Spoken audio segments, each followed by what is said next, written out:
Alhamdulillahi Rabbil Alamin wa sallallahu ala Muhammadin wa alihi tahirin. Allahumma salli ala Muhammad wa ajil barakah. Qala Amirul Mu'minin Ali alaihi salam, tazillul umur lil maqadir hatta yakuna al-hadfu fit-tak. Amirul Mu'minin Imam Ali alaihissalam di dalam Nahjul Balaghah hikmah yang ke-16 menyampaikan tentang pembahasan qada dan qadar. Pembahasan tentang qada dan qadar, di mana segala sesuatu yang terjadi alam makhluk, segala sesuatu yang terjadi di alam mawjudat, segala sesuatu yang terjadi di alam maddah ini, alam maddi ini, alam materi ini, maka bergantung kepada qada dan qadar. yakni tidak lepas dan juga tidak pernah berpaling dari qada dan qadar. Amirul Mu'minin Imam Ali alaihissalam mengatakan tazillul umur fil maqadir hatta yakuna al-hadfu bit-tadbir. Beliau alaihissalam mengatakan bahwa al-umur sebagaimana di dalam bahasa Arab, ketika alif lam masuk ke dalam kata jamak, maka dia akan menjelaskan tentang keseluruhan makna. Misalnya dikatakan at-tolabah, at-tolabah, yakni alif lam artinya seluruh talabah, ini seluruh pelajar. Atau misalnya akrim al-ulama'a, akrim al-ulama'a, maka artinya hormatilah semua ulama. Jadi dalam kaidah bahasa Arab, jika alif lam masuk ke dalam kata jamak, maka akan menjelaskan tentang makna keseluruhan. Nah, dikatakan tazillul umur, ini al-umur. Umur jamaknya kata amr. Amar memiliki beberapa makna. Amar yakni mustarak lafzi, bukan mustarak maknawi. Amar dalam satu makna bermakna urusan. Amar yang bermakna urusan itu jamaknya adalah umur. Ada juga amar dalam satu makna dia bermakna perintah. Amar yang bermakna perintah jamaknya awamir. Jamaknya awamir. Maka amar di sini dia mustarak lafzi. Apa itu mustarak lafzi? Mustarak lafzi adalah satu kata yang memiliki makna yang berbeda-beda. Satu kata yang memiliki makna berbeda-beda, seperti misalnya bisa. Kata bisa satu kali dia bermakna bisanya ular, yakni racun yang mematikan jika masuk ke dalam tubuh manusia.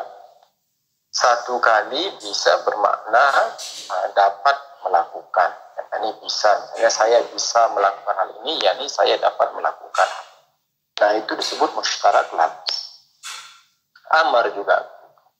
Satu kali amar bermakna urusan, satu kali amar bermakna perintah. Nah, amar di sini, di dalam hadis ini, di dalam Nahjul balaghah yang hikmah ke-16 ini amar yang bermakna urusan, di mana jamaknya adalah umur.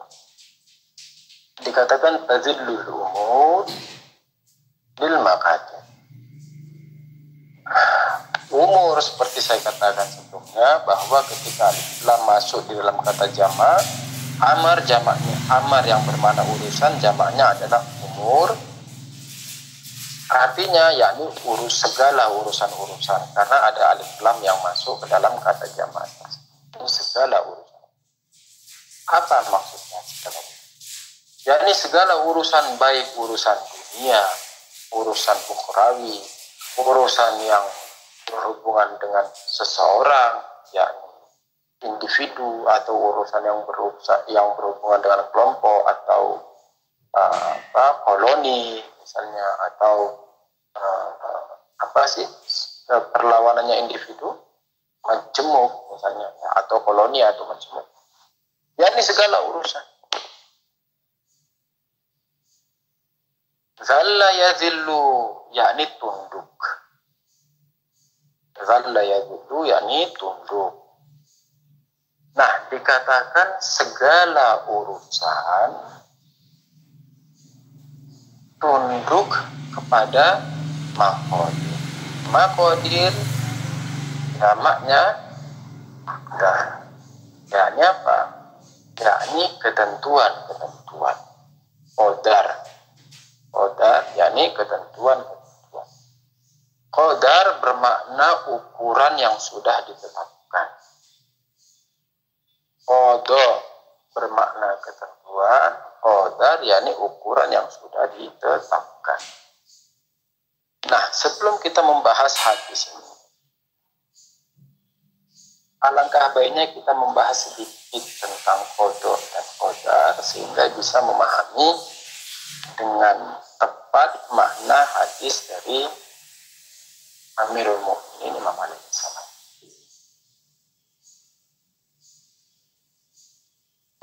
Apa sih itu qada dan qadar itu?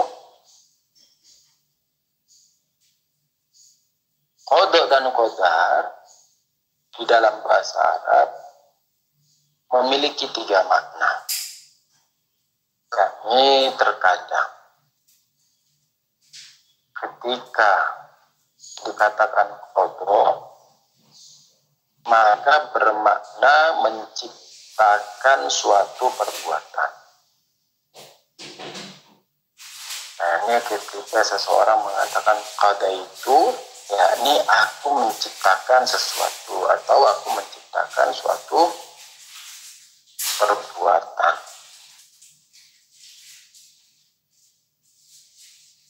Ini satu. Sebagaimana di dalam ayat dikatakan faqadahunna sab'a sanawat. Sab'a samawat yaumain.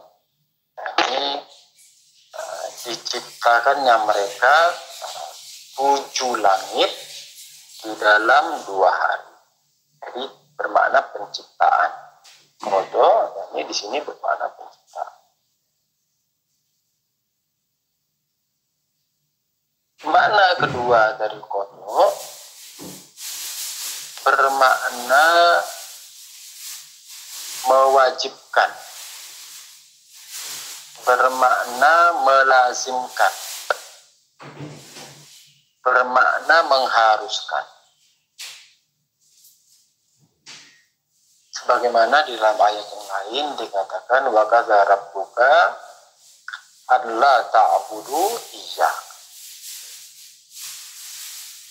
Wa qadza rabbuka alla ta'budu illa iyyah. Yani Allah Tuhanmu mewajibkan atau melazimkan atau mengharuskan kalian tidak boleh menyembah sesuatu selain dirinya, yakni selain Tuhan. Maka qada di sini bermakna mengharuskan, melazimkan atau mewajibkan.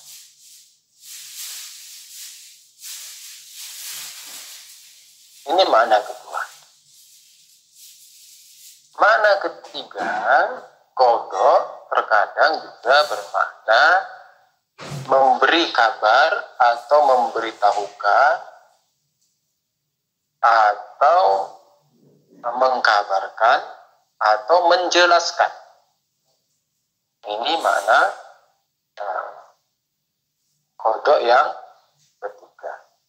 Sebagaimana di dalam ayat dikatakan wa qadaina ila bani Israil fil kitab, yakni kami telah sampaikan, kami telah kabarkan, kami telah jelaskan kepada Bani Israel di dalam kitab tersebut.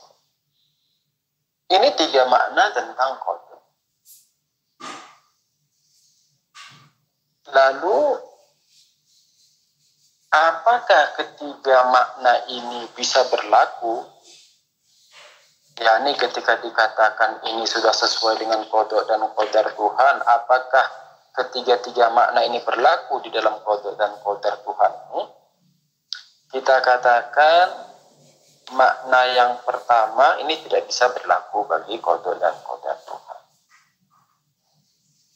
Tadi apa makna pertama? Makna pertama, kodok bermakna menciptakan suatu fiil dan perbuatan. Nah, ini tidak bisa berlaku bagi kodoknya Tuhan, qadarnya Tuhan. Kenapa? Karena kalau seandainya Tuhan menciptakan suatu perbuatan bagi manusia, bagi hambanya, maka pintu ikhtiarnya manusia akan tertutup. Besok-besok, kalau seandainya seseorang mukul muka kita, dia akan mengatakan, ini sudah sesuai dengan kodok Tuhan, sudah sesuai dengan qadar Tuhan. Jadi saya mukul kamu ini perbuatan Tuhan, bukan perbuatan saya.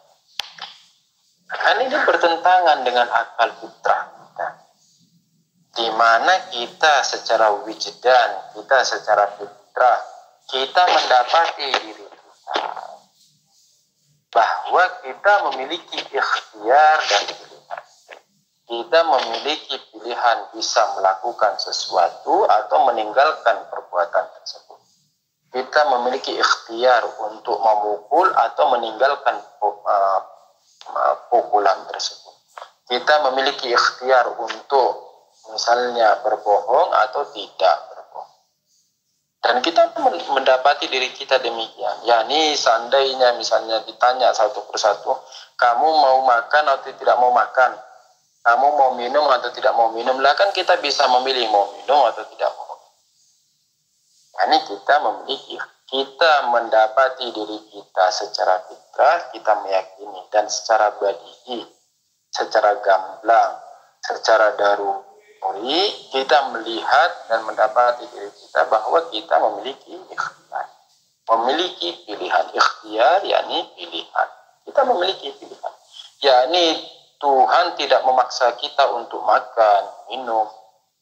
Tuhan tidak memaksa kita untuk sholat, Tuhan tidak memaksa kita untuk puasa, Tuhan tidak memaksa kita untuk berbohong, Tuhan tidak memaksa kita untuk menzalimi orang lain. Tidak.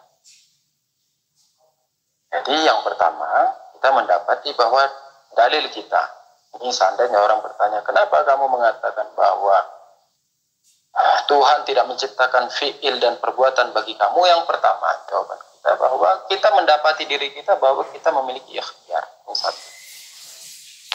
Yang kedua, jika seandainya Tuhan menciptakan perbuatan itu bagi kita, maka tidak semestinya nanti Tuhan mengazab kita, tidak semestinya nanti Tuhan mencela kita seandainya kita melakukan hal yang buruk. Dan begitu pula seandainya kita melakukan hal yang baik, kita melakukan hal yang terpuji, tidak juga kita layak untuk dipuji dan tidak juga kita layak untuk mendapatkan pahala. Kenapa? Orang bukan perbuatan kita, itu perbuatan Tuhan. Seandainya besok-besok Tuhan memasukkan kita ke dalam neraka dikarenakan kita memukul teman atau menggibah teman atau misalnya berbohong, mencuri, kita akan mengatakan kepada Tuhan, ya Tuhan, kamu jangan masukkan saya ke neraka, kamu jangan azab saya, kamu jangan siksa saya, jangan tenggelamkan saya ke dalam panasnya api nerakamu. Kenapa? Karena ini perbuatan kamu. Kamu yang ciptain perbuatan itu kepada saya. Orang saya tidak punya ikhtiar, saya tidak punya pilihan. Nah, kita bisa saja mengatakan demikian kepada Allah Ta'ala. Dan ini tertolak. Tertolak awalan secara akal. Kenapa tertolak secara akal? Karena kalau demikian, yakni kalau seandainya Tuhan menciptakan fi'il kepada atau perbuatan kepada manusia di mana kita tidak layak untuk puji atau tidak layak untuk diazab, maka apa gunanya kita berbuat baik dan berbuat buruk? Berarti itu menjadi perbuatan yang sia-sia. Kita berbuat baik itu sia-sia, kita berbuat buruk juga sia-sia. Nah, jadi seandainya kita mengatakan bahwa Tuhan itu menciptakan perbuatan kepada manusia, maka kita akan mengatakan tidak ada gunanya kita berbuat baik. Kenapa? Karena juga tidak bisa kita dipuji, tidak bisa kita mendapati pahala. Nah, ketika kita tidak mendapati pahala, ketika kita tidak mendapati pujian dari Tuhan, kenapa orang itu perbuatan Tuhan? Bukan ikhtiar kita, bukan perbuatan kita. Dengan demikian, maka amalan-amalan kita menjadi sia-sia. Tujuan penciptaan juga menjadi sia-sia. Dan ketika tujuan penciptaan menjadi sia-sia, maka ini bertentangan dengan hikmahnya Allah Ta'ala dalam penciptaan, di mana Allah Ta'ala itu hakim, Allah Ta'ala itu memiliki penuh hikmah, memiliki tujuan dalam penciptaan, dan tidak mungkin penciptaannya sia-sia. Ini bertentangan dengan hukum akal. Dan begitu juga bertentangan dengan hukum nakal. Hukum nakli, sebagaimana kita melihat banyaknya ayat-ayat dan riwayat tentang azab, tentang pahala. Misalnya, "Faman ya'mal misqala dzarratin khairan yarah." Siapa saja yang melakukan suatu perbuatan baik sekalipun sebesar atom biji zarrah, maka dia akan melihatnya. "Faman ya'mal misqala dzarratin syarran yarah." Dan siapa saja yang melakukan perbuatan buruk sekalipun sebesar biji zarrah, zarrah yakni atom terkecil, maka dia juga akan melihatnya. Jadi baik secara akal maupun secara nakli itu terbantahkan. Lalu ketika makna pertama tidak bisa, berarti tinggal makna 2 dan makna 3. Makna 2 tadi apa? Makna 2 qadha bermakna mengharuskan atau mewajibkan. Ini melazimkan, mengharuskan atau mewajibkan. Apakah makna ini bisa berlaku? Kita katakan iya. Makna ini bisa berlaku, namun terkhusus untuk Allah Ta'ala saja. Kenapa terkhusus untuk Allah Ta'ala saja, tidak untuk yang lain? Dikarenakan ketika sesuatu itu mewajibkan, maka yang bisa mewajibkan itu hanya Allah Ta'ala. Kenapa demikian? Karena Allah Ta'ala lah sebagai sumber utama, sebagai illatul illah, sebagai sebab utama segala sesuatu. Maka dari itu, kewajiban terhadap terjadi dan tidak terjadinya sesuatu itu hanya haknya Allah Ta'ala. Dan ini bisa dimaknai. Lalu bagaimana dengan makna ketiga? Makna ketiga apa? Makna ketiga yakni mengabarkan atau memberitahukan atau menjelaskan atau menyampaikan. Qadha yakni bermakna mengabarkan, menjelaskan, menyampaikan atau memberitahukan. Kita katakan makna ini juga bisa berlaku. Dan dia berlaku secara mutlak, baik kepada Allah Ta'ala maupun kepada makhluk. Ya, ini makhluk juga bisa mengatakan qadha itu, yakni aku mengqadha. Maksudnya apa aku mengqadha? Yakni aku memberitahukan kepadanya, misalnya, atau menyampaikan kepadanya. Nah, ini berlaku. Artinya, baik qadha bermakna kedua, bermakna mewajibkan dan melazimkan, ataupun qadha bermakna ketiga, yakni memberitahukan dan menjelaskan dan menyampaikan. Ini bisa berlaku bagi hadis tersebut. Oke? Nah, ini makna qadha. Lalu qadar itu apa? Qadha kita sudah tahu. Qadar itu apa? Nah,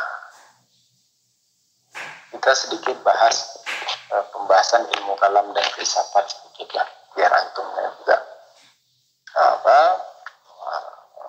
pelan-pelan menanjak dan melangit insyaallah taala.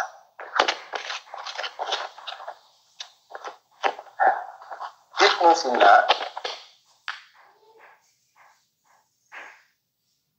memiliki sebuah kitab namanya Al-Isyarat wa Tanbihat. Kitabnya berisi tentang ilmu mantik, ada 10 bab,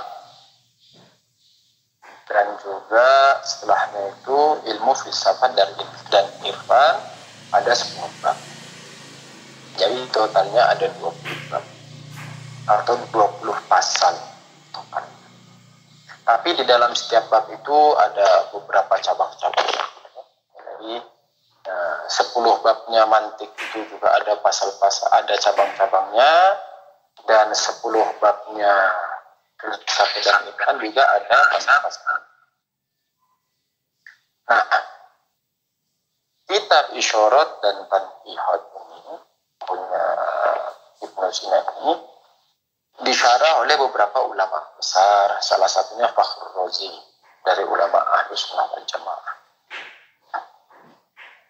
Lalu disyarah lagi oleh Khojah Nasruddin Tusi, ulama Syiah. Setelah itu, jadi awal disyarah oleh Fakhruddin Razi, di mana Fakhruddin Razi ini banyak mengkritik pandangan Ibnu Sina. Lalu setelahnya itu muncullah seorang filosof besar bernama Khojah Nasruddin Tusi. Beliau melihat bahwa Fakhruddin Razi keliru dalam memahami pandangan Ibnu Sina, dan kritikan-kritikannya itu tidak tepat dalam pandangan Khojah Tusi, itu tidak tepat, sehingga dijawab lagi sama Khojah Tusi, yakni disyarah ulang sekaligus juga membantah kritikan-kritikan Fakhruddin Razi. Setelah itu muncul lagi seorang ulama besar, muridnya Khojah Tusi. Jadi beliau adalah muridnya Khojah Tusi, bernama Qutbuddin Razi. Qutbuddin Razi ini membandingkan dua syarah tersebut, yakni syarahnya Fakhruddin Razi dan syarahnya Khojah Tusi dibandingkan, lalu dia menilai mana yang baik, mana yang lebih kuat, mana yang lebih lemah. Nah, di dalam syarahnya Isyarat dan Tanbihat Khojah Tusi itu masuk pembahasan tentang qada dan qadar. Anda membahas tentang qada dan qadar. Apa itu qada dan qadar? Ibnu Sina mengatakan bahwa qadar itu adalah penjabaran dari qada. Jadi Ibnu Sina mengatakan qadar itu adalah penjabaran dari qada, atau expand, benar kan expandnya kalau bahasa Inggrisnya, expand, yakni explore. Bahasa Indonesia saja deh, yakni penjabaran. Saya sosok bahasa Inggris, tidak tahu bahasa Inggris, nanti salah artinya malah. Yakni penjabaran atau perluasan dari qada itu adalah qadar. Jadi qadar itu adalah perluasan dan penjabaran dari qada. Lalu Khojah Tusi mau menjelaskan tentang ini, apa sih maksudnya ketika Ibnu Sina mengatakan bahwa qadar itu adalah penjelasan, adalah penjabaran dari qada, maksudnya apa? Nah, beliau mengatakan, Khojah Tusi mengatakan bahwa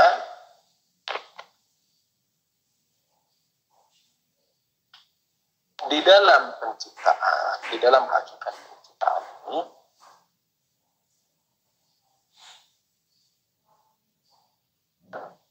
ada maujud, ada makhluk-makhluk yang sebelum tercipta di alam materi, dia sudah tercipta di alam akal. atau istilahnya kalau bahasa syariatnya yakni di Lauhul Mahfuz. Kalau bahasa filsafatnya itu di alam akal, kalau bahasa syariat, bahasa agamanya itu yakni di Lauhul Mahfuz. Jadi sebelum sesuatu itu terjadi di alam materi ini, itu sudah ada di Lauhul Mahfuz itu atau di alam akal itu. Nah, maujud dan makhluk yang ada di Lauhul Mahfuz dan ada di alam akal itu, itulah disebut dengan qada. Ya? Di mana ketika syarat-syarat untuk mewujud di alam materi ini telah siap dan telah ada, sehingga si alam mewujud itu dia mewujud, si mewujud yang ada di alam akal atau di alam Lauhul Mahfuz itu dia mewujud di alam dunia ini, di alam materi ini, dengan segala syarat-syaratnya sudah terpenuhi, segala penghalangnya itu terberantas atau tersingkirkan, di mana tidak ada penghalang dan syarat-syaratnya terpenuhi, maka ketika dia terjadi, itulah yang disebut dengan qada. Jadi qada apa itu? Qada yakni segala mewujud yang ada di alam akal, sedangkan qadar adalah mewujud yang syarat-syaratnya telah terpenuhi untuk mewujud di alam materi. Nah, ini penjelasannya.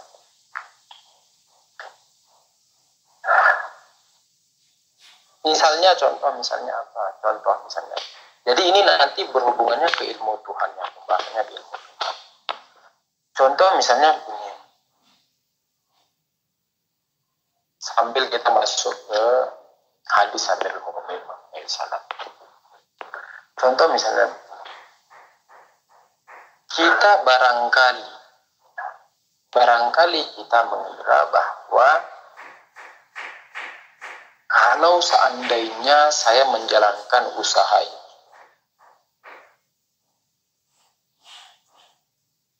kurbatan ilallah, sekalipun kurbatan. Jadi saya akan menjalankan usaha ini, sudah dihitung dengan maksimal, sudah dihitung dengan profesional, sudah dihitung dengan alat komputer, dengan hitungan kalau di statistik itu atau di ilmu ekonomi itu istilahnya ada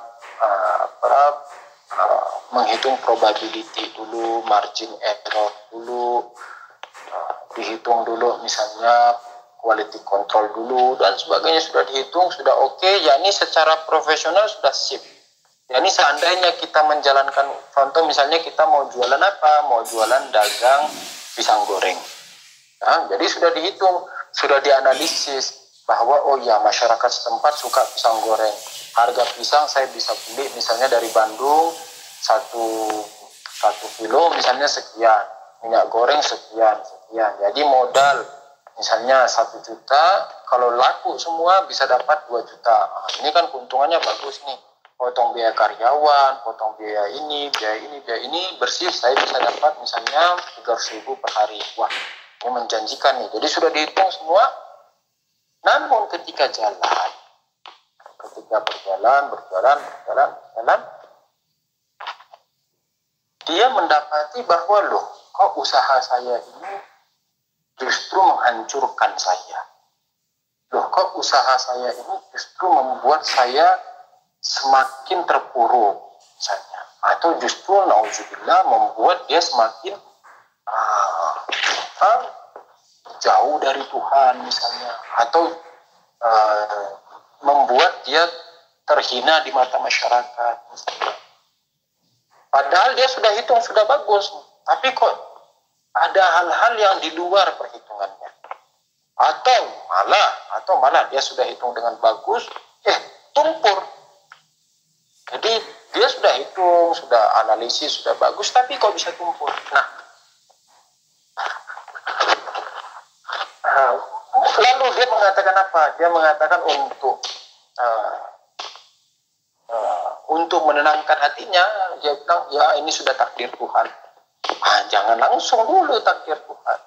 Benar itu takdir Tuhan. Segala sesuatu itu tidak lepas dari takdir Tuhan. Benar itu takdir Tuhan. Tetapi apa yang kamu maksud dengan takdir Tuhan? Ketika kamu mengatakan ini sudah takdir Tuhan, apa maksudnya ini sudah takdir? Apakah maksud kamu mengatakan, wahai Yusuf, jadi kita katakan, wahai Yusuf, apakah maksud kamu mengatakan ini sudah takdir Tuhan, artinya Tuhan yang membuat kamu bangkrut? Tuhan yang membuat kamu tercela di mata masyarakat?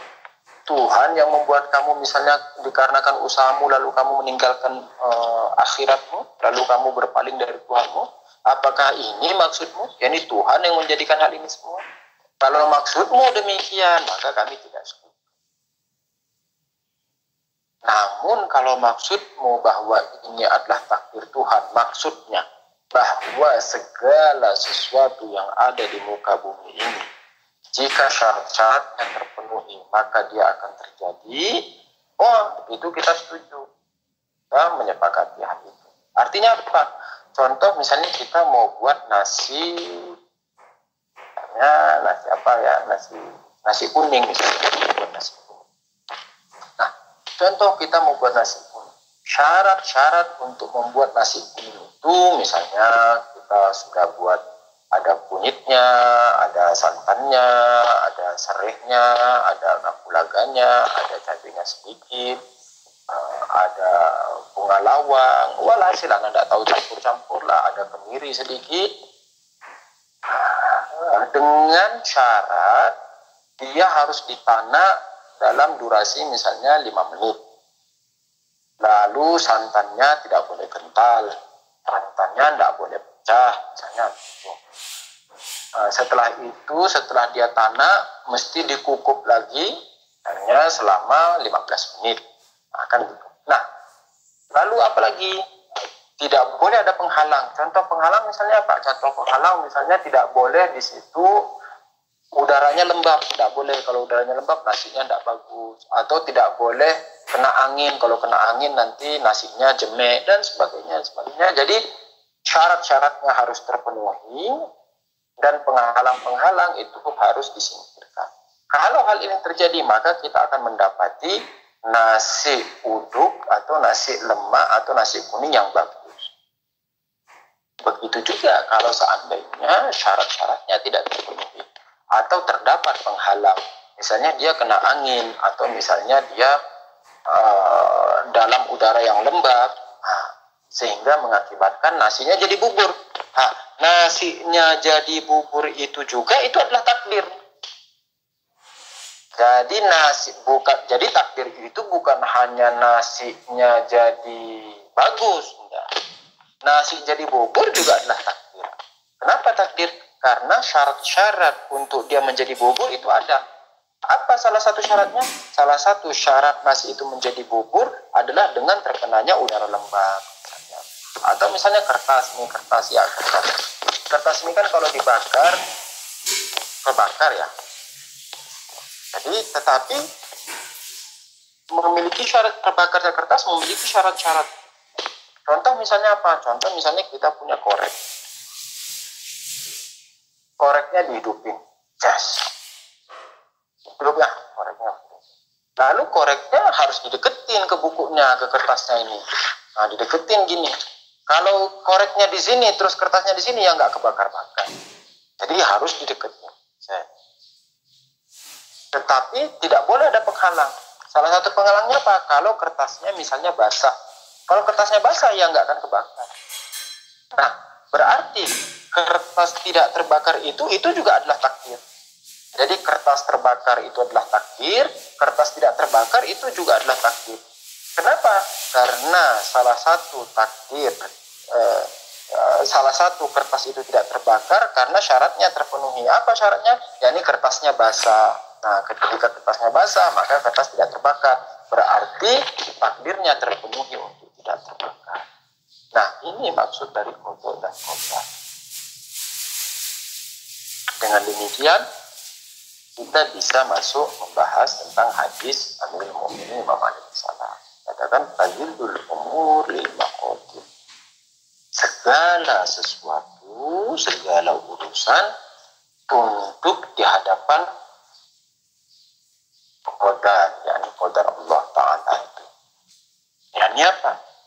Yakni syarat-syaratnya harus terpenuhi dan penghalang-penghalangnya harus disingkirkan. Jika penghalangnya tidak disingkirkan atau syaratnya tidak terpenuhi, maka dia akan masuk kepada takdirnya yang lain. Hatta yakunal hadfu fit tadbir. Dikatakan bahkan kemusnahan itu terjadi pada sesuatu yang sudah direncanakan. Kemusnahan itu atau kehancuran itu bahkan terjadi pada sesuatu yang sudah di manajemen. Maksudnya apa?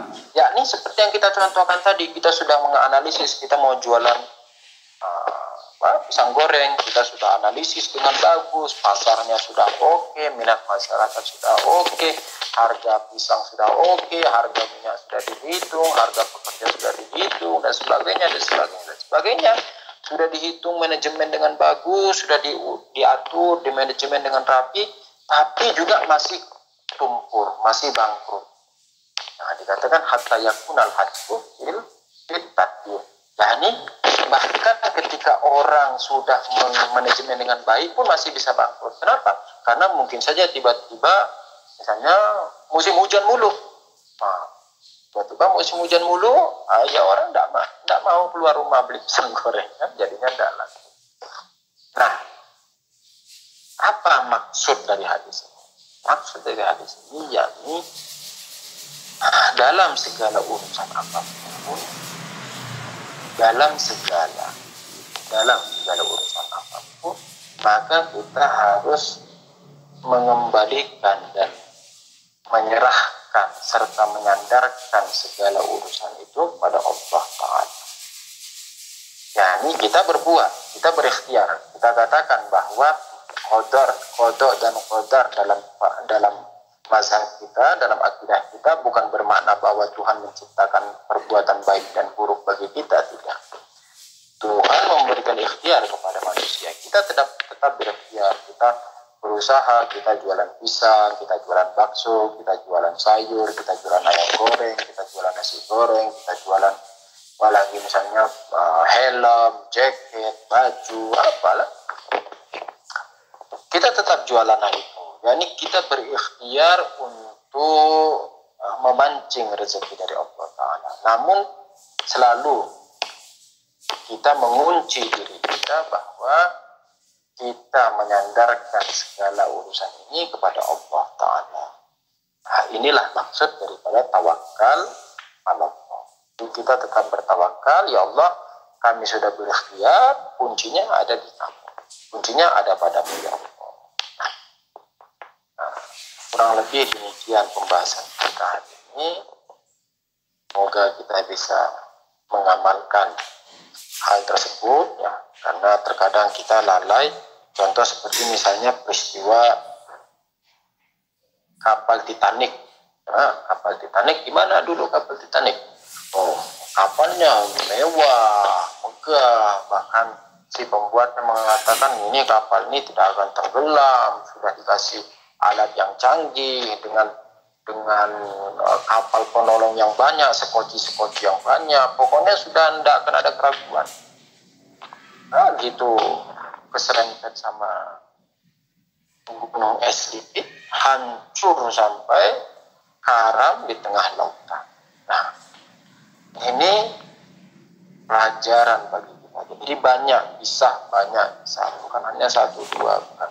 Mungkin juga kita selalu mendapati dalam hidup kita demikian. Kita sudah menghitung, memperhitungkan, menganalisis, menguji sudah oke. Ketika dijalankan tiba-tiba gagal di tengah jalan. Nah, selalu bertawakal, selalu sandarkan kepada Allah Ta'ala. Namun sebagaimana kita katakan, tetap ikhtiarnya secara maksimal. Sehingga kelalaian itu kalaupun terjadi bukan lagi disebabkan oleh kita, melainkan itu sudah di luar kemampuan kita, yakni sudah di luar jangkauan kita, sehingga kita akan bisa dimaafkan. Saya kira demikian. Ini malam Jumat kita hadiahkan kepada ulama-ulama kita, Imam Khomeini yang telah wafat, Imam Khomeini Ayatullah Bahjat, Allamah Tabatabai, Ayatullah Muhammad Ilahi Tabatabai, Allamah Syaruni, Ayatullah Ilahi Kumsyiri, Ayatullah Misbayasti, Ayatullah Qazi Tabatabai, Ayatullah Mahdabukani, Ayatullah Ali Tashkiri, Ustaz Husain Habsyi, marhum Ustaz Hasan Abu Ammar, Raizallah An, warahmatullah, marhum Kang Jalal, dan ulama-ulama yang lain, serta seluruh mukmin yang sudah mendahului kita, keluarga kita, abah, ibu, bapak, ayah, kakak, adik, kakek, nenek, anjing, jiddah, yang telah mendahului kita. Semoga Allah merahmati mereka semua, mengangkat derajat mereka semua, memuliakan mereka semua, mengharumkan mereka semua, memutihkan wajah mereka semua. Begitu juga untuk ulama-ulama yang masih hidup, Ayatullah Jamudi, Allamah Sanjuri Umudi, dan khususnya Rahbar Muazzam Hafizahullah. Semoga mereka sehat selalu, Allah menjaga mereka, memuliakan mereka, memanjangkan umur mereka, meninggikan derajat mereka, dan semoga Allah mempercepat kezuhuran Imam Zaman Ajrullah Rajul Syarif, dan memenangkan perjuangan kaum mustad'afin dan kaum mu'azzamin terhadap mustakbirin dan zalimin, insyaallah ta'ala. Al-Fatihah ma'assalam. Berkenan juga mendoakan saudara-saudara mukmin kita yang sudah wafat, dimasukkan ke dalam doa-doa itu. Teman-teman kita yang masih hidup, untuk kezuhuran Imam Zaman Ajrullah Rajul Syarif, karena di riwayat dikatakan bahwa satu kali seseorang sahabat berdoa di Arafah, pada saat hari haji, berdoa di Arafah. Lalu ditanya gimana cara berdoa, dikatakan maka berdoalah untuk saudara-saudaramu, karena dengan begitu Allah akan mengabulkan doamu, dan lalu malaikat akan meminta kepada Allah Ta'ala untuk juga memberikannya kepadamu. Jadi misalnya kalau kita mendoakan, ya Allah semoga hutang-hutang para mukmin ini dapat segera dilunaskan, maka malaikat akan membalas, ya Allah hutang-hutangnya dia juga dilunaskan. Itu misalnya kita mengatakan, ya Allah sembuhkanlah orang-orang yang sakit, maka malaikat akan mengatakan, ya Allah sembuhkan juga penyakitnya. Didoakan mukmin. Bahkan dari Hazrat Zahra Wassalamualaiha alaiha, waktu ditanya oleh Imam Hasan alaihissalam berdoa sepanjang malam hingga subuh, dikatakan, ya ummah, kok dari malam sampai subuh doain orang mulu, terus kenapa kamu tidak meminta doa untukmu? Dikatakan, awal jar sumbarda. Yang pertama doakan tetangga-tetangga, lalu orang-orang di dalam rumah. Jadi awal tetangga-tetangga yang mukmin. Yang mukmin itu punya hak terhadap kita. Allahumma fil lil mu'minina wal mu'minat wal muslimina wal muslimat.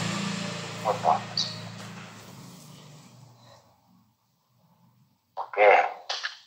Silahkan kalau ada yang mau tanya-tanya, tapi rekamannya dimatiin dulu biar terpotong, jadi biar nggak